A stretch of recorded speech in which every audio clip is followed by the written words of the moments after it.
ವಿಜಯಪುರ ಪೋಷಕರು ಮತ್ತು ಶಿಕ್ಷಕರ ಸಹಭಾಗಿತ್ವದಲ್ಲಿ ಶಿಕ್ಷಣದ ಗುಣಮಟ್ಟ ವೃದ್ಧಿಸಲು ಮಕ್ಕಳ ಕಲಿಕಾ ಪ್ರಗತಿ ಹಾಜರಾತಿ ಮಾಹಿತಿ ವಿನಿಮಯ ಮಕ್ಕಳ ಹಾಜರಾತಿ ಹೆಚ್ಚಳಕ್ಕಾಗಿ ಪೋಷಕ ಶಿಕ್ಷಕರ ಸಭೆ ಆಯೋಜಿಸಲಾಗುತ್ತಿದೆ ಎಂದು ಸರ್ಕಾರಿ ಪದವಿ ಪೂರ್ವ ಕಾಲೇಜಿನ ಎಸ್ಡಿಎಂಸಿ ಉಪಾಧ್ಯಕ್ಷರಾದ ಸಯಾದ್ ಇಕ್ಬಾಲ್ ಹೇಳಿದರು. ವಿಜಯಪುರ ಪಟ್ಟಣದ ಸರ್ಕಾರಿ ಪದವಿ ಪೂರ್ವ ಕಾಲೇಜು ಪ್ರೌಢಶಾಲಾ ವಿಭಾಗದ ಪೋಷಕರ ಮಹಾಸಭೆ ಕಾರ್ಯಕ್ರಮದಲ್ಲಿ ಮಾತನಾಡಿ ಶಾಲೆಗಳ ಅಭಿವೃದ್ಧಿ ಮಕ್ಕಳ ಕಲಿಕಾ ಪ್ರಗತಿಯಲ್ಲಿ ಪೋಷಕರ ಜವಾಬ್ದಾರಿಯನ್ನು ಮನವರಿಕೆ ಮಾಡಿಕೊಡಲಾಗುತ್ತದೆ. ಉತ್ತಮ ಸಾಧನೆ ತೋರಿದ ಮಕ್ಕಳನ್ನು ಅಭಿನಂದಿಸಲಾಗುತ್ತದೆ ಎಂದು ಹೇಳಿದ್ದಾರೆ. ಇಂದಿನ ಮಕ್ಕಳೇ ಮುಂದಿನ ಪ್ರಜೆಗಳು, ಅವರಿಗೆ ಉತ್ತಮ ಶಿಕ್ಷಣ ನೀಡುವುದು ಎಲ್ಲ ಪೋಷಕರ ಜವಾಬ್ದಾರಿ. ಅಲ್ಪಸಂಖ್ಯಾತರ ಮಕ್ಕಳು ಶಿಕ್ಷಣದ ಕಡೆ ಹೆಚ್ಚು ಗಮನ ನೀಡಬೇಕು ಎಂದು ಕರೆ ನೀಡಿದರು. ಶಾಲೆಯ ಶಿಕ್ಷಕ ನಾರಾಯಣ ಮಾತನಾಡಿ, ವಿಜಯಪುರ ಪಟ್ಟಣದ ಸರ್ಕಾರಿ ಪದವಿ ಪೂರ್ವ ಕಾಲೇಜು ಉತ್ತಮ ಶಾಲಾ ಕೊಠಡಿಗಳನ್ನು, ಉತ್ತಮ ವಾತಾವರಣವು, ಕಲಿಕೆಗೆ ಅತ್ಯುತ್ತಮವಾದ ನುರಿತ ಶಿಕ್ಷಕರು ಇದ್ದು ಪೋಷಕರು ತಮ್ಮ ಮಕ್ಕಳನ್ನು ಸರ್ಕಾರಿ ಶಾಲೆಗೆ ಸೇರಿಸಲು ಪೋಷಕರಲ್ಲಿ ಮನವಿ ಮಾಡಿದರು. ಕಾರ್ಯಕ್ರಮದಲ್ಲಿ ಶಾಲೆಯ ಉಪ ಪ್ರಾಂಶುಪಾಲರಾದ ಕೋಮಲ, ಎಸ್ಡಿಎಂಸಿ ಸದಸ್ಯರಾದ ಮಂಜುನಾಥ್ ಮಹೇಶೇನ್, ಪದ್ಮಾವತಿ ರುದ್ರಮೂರ್ತಿ, ಮಂಜುನಾಥ್, ನಾಗರಾಜ್, ಚಾಂದ್ ಪಾಷಾ, ರಮೇಶ್, ಇಂದಿರಾನಗರ ರಘು, ಸುರೇಶ್ ಚಿಕ್ಕನಹಳ್ಳಿ, ವೆಂಕಟೇಶಪ್ಪ, ಶಾಲಾ ವಿದ್ಯಾರ್ಥಿಗಳು, ಪೋಷಕರು, ಶಾಲಾ ಶಿಕ್ಷಕರು ಹಾಜರಿದ್ದರು.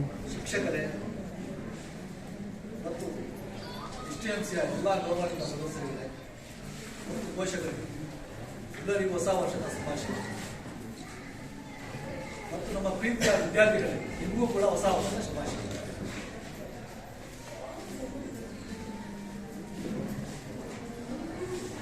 ಜಗತ್ತಲ್ಲಿ ಎಲ್ಲಕ್ಕಿಂತ ಮುಖ್ಯ ಶಿಕ್ಷಣ.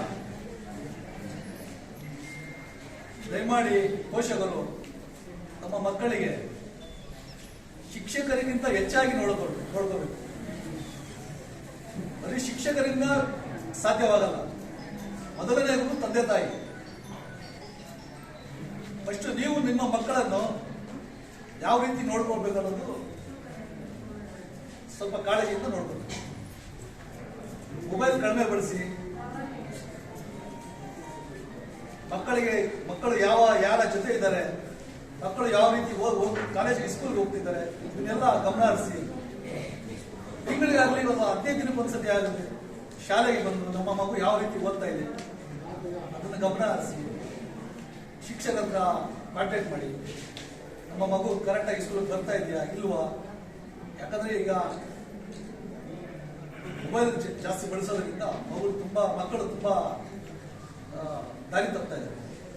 ಆದ್ರಿಂದ ತಂದೆ ತಾಯಿಗಳು ನಮ್ಮ ಮಕ್ಕಳ ಬಗ್ಗೆ ಗಮನ ಹರಿಸಬೇಕು.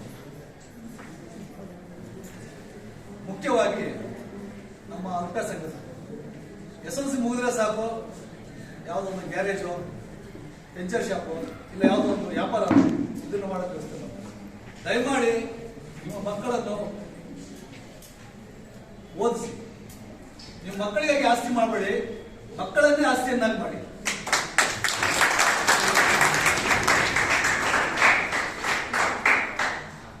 ಇವತ್ತು ನಿಮ್ಮ ಮಗು ಮುಂದೆ ಒಂದು ಡಾಕ್ಟರ್ ಆಗ್ಬೋದು, ಇಂಜಿನಿಯರ್ ಆಗ್ಬೋದು, ಲಾಯರ್ ಆಗ್ಬೋದು. ಅದನ್ನ ನೀವು ಗಮನ ಹರಿಸಿ ನಿಮ್ಮ ಮಗುವನ್ನು ಮುಂದೆ ಒಳ್ಳೆ ನಮ್ಮ ದೇಶದ ಪ್ರಜೆಯನ್ನಾಗಿ ಮಾಡಬೇಕು. ಹಾಗೂ ವಿದ್ಯೆ ಹೊಂದಿದ್ರೆ ಇಡೀ ಜಗತ್ತನ್ನೇ ಗೆಲ್ಬಹುದು. ವಿದ್ಯೆ ಇದ್ದರೆ ನಾವೇನು ಮಾಡಕ್ ಸಾಧ್ಯ ಇಲ್ಲ. ಇದು ನಾನು ಮುಖ್ಯವಾಗಿ ನಮ್ಮ ಅಲ್ಪಸಂಖ್ಯಾತರಿಗೆ ಹೇಳ್ತಾ ಇದ್ದೀನಿ. 2 ಮಾತು ಮುಗಿಸಿ ನನ್ನ ಮಾತು. ಸ್ಕೂಲ್ಗೆ ಒಳ್ಳೆ ಹೆಸರು ಬರೋದಕ್ಕೆ 4 ಪ್ರಚಾರ ಮಾಡಿ. ದಯವಿಟ್ಟು ಒಳ್ಳೆ ಶಾಲೆ ತುಂಬಾ ಚೆನ್ನಾಗಿದೆ, ಎಲ್ಲಾ ಟೀಚರ್ಸ್ ಇದೀವಿ.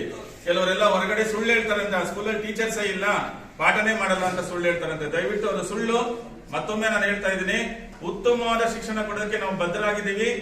ಬೇಕಾದ್ರೆ ನಿಮ್ ಮಗುನ್ ಕಳಿಸಿ, ಭಾನುವಾರ ಸಮೇತ ಬೆಳಗಿನ ಸಂಜೆಗೂ ಕೂಡಿಸ್ಕೊಂಡು ನಾವು ಪಾಠ ಮಾಡೋದಕ್ಕೆ ರೆಡಿ ಇದೀವಿ, ಆಯ್ತಾ?